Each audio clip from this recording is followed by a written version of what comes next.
Hey guys, welcome back. Hey, today we're going to dive into the 75 gallon.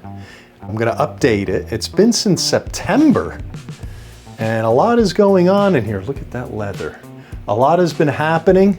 If you notice, my polyp is gone. I'll tell you why that happened. But for you new viewers, here's the 5 gallon gravity fed refugium. That gravity feeds into the 75 gallon. Here's the 20 gallon mushroom. This is getting nice and colorful. I think we're going to talk today about why the tank looks good at certain times and then sometimes it doesn't. Here's the 10 gallon.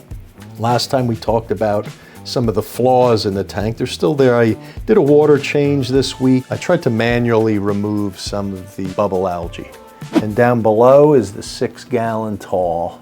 I've been really letting that alone. I have a few zoas in there that I'm going to let grow. It's been really slow. There's been some algae. It's in a little bit of an ugly phase, so I'm just letting that alone for a while. So let's get into the 75 and things that have changed and things that I think might be beneficial to you guys keeping your reefs.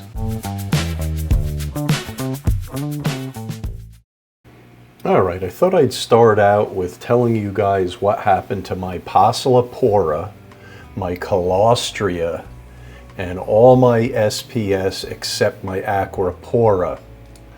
About 3 weeks ago, I noticed I had a bacterial bloom in the tank. Now, I don't have a picture of it because I was so depressed when I saw it. I just wasn't in the mood to record it.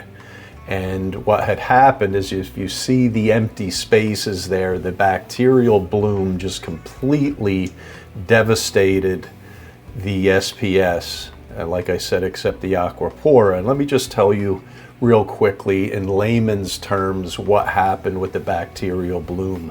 If you notice, you don't see the royal grama swimming around. My guess is it got into it with the fox face. We know that the fox face has poisonous venom in its dorsal fin, and I think it killed it due to territorial positioning, so to speak, underneath this leather coral here. So what had happened was I did not notice that the royal grama was missing. And that's why one of the tips I can give you today, always count your fish and pay attention. It seems kind of silly. What had happened is the royal grama grew so large that when it died and started to deteriorate and dissolve in the tank, the bacteria culture that exists in your tank and in my tank in this case was not enough to consume the ammonia that was forming from the death of the fish. So what had happened is a bacterial bloom essentially is an overcompensation of bacteria to try to prevent this from happening, and that's what causes the cloudiness in the water. You have too much bacteria in the water. So that was an issue. As soon as I removed half the fish, I found it in the back. It was dissolved, about half of it. I removed it. I did UV sterilization for 24 hours and it completely disappeared.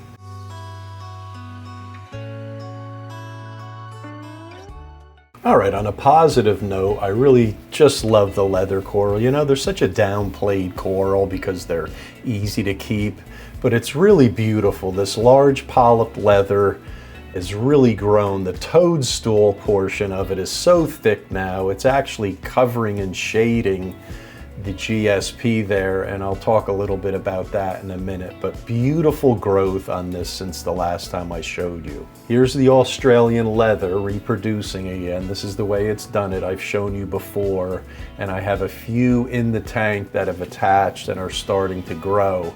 So this is the process it goes through. It kind of closes up on itself, the large part, and then the smaller ones just pinch itself off and they drop and reattach somewhere else. And this is what it's looking like now. It hasn't dropped it yet, as you can see. It's still hanging there. Right, this might be interesting for some of you. What about Kenya tree as nutrient export? Now, the basic science between all corals is they consume nutrients to grow. Well, when you have as many Kenya tree as I do in my tank, that's probably aiding to some degree to a nutrient export. As you can see here, the branchlets that have fallen off are all over, and I don't mind them being there.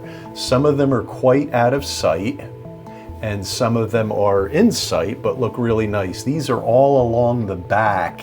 I know they're aiding to a degree in nutrient export, so I just let them go. Now when they collect in the front of the tank, they'll be drifting around. I do remove them.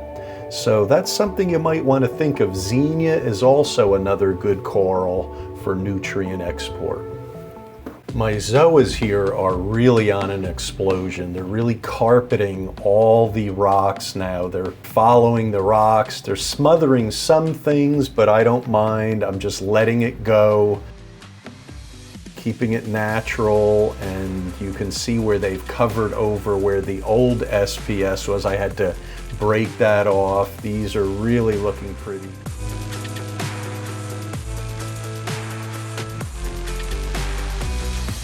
This image of my paleos isn't a great color image. It's very difficult to photograph, but they're looking really, really nice now.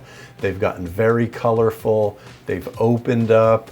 My fox face and tang are not picking at them anymore. It's because I'm feeding nori on a daily basis. I'm trying to get an image of my aquapora here. It's hard under the lighting.